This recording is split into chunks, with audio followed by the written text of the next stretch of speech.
बहुत समय पहले की बात है। पहाड़ों और बादलों के बीच बसा था एक छोटा सा गांव नीलवन। इस गांव में आरव नाम का एक साधारण सा लड़का रहता था। उसे जादू की कहानियां बहुत पसंद थीं, लेकिन उसने कभी सोचा भी नहीं था कि जादू सच में भी हो सकता है। एक शाम आरव जंगल के पास खेल रहा था। तभी उसे झाड़ियों के बीच से नीली रोशनी दिखाई दी। उत्सुक होकर वो धीरे धीरे आगे बढ़ा।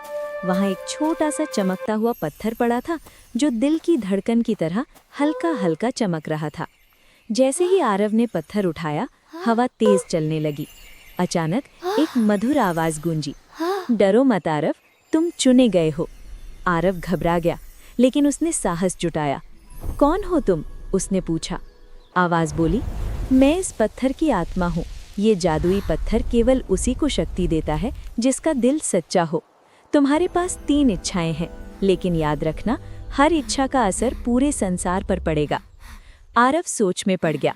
वो चाह सकता था धन, ताकत या प्रसिद्धि, लेकिन उसे अपने गांव की परेशानी याद आई। गांव में सालों से बारिश नहीं हुई थी।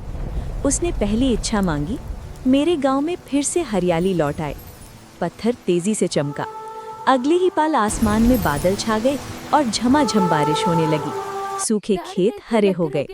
दूसरी इच्छा के लिए आरव ने कहा, गांव का कोई भी बच्चा भूखा न सोए। पत्थर फिर चमका।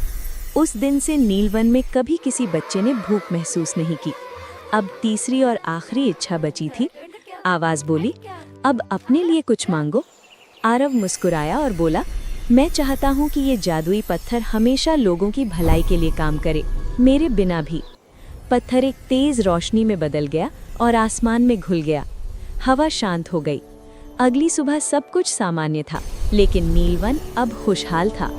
आरव के हाथ में कुछ नहीं था, फिर भी उसके दिल में अजीब सी गर्माहट थी। उसी आवाज की आखिरी गूंज आई, सच्चा जादू पत्थर में नहीं, तुम्हारे दिल में था। और तभी से लोग कहते हैं, नीलवन में आज भी जादू है, जो अच्छे दिलों में जिंदा रहता है।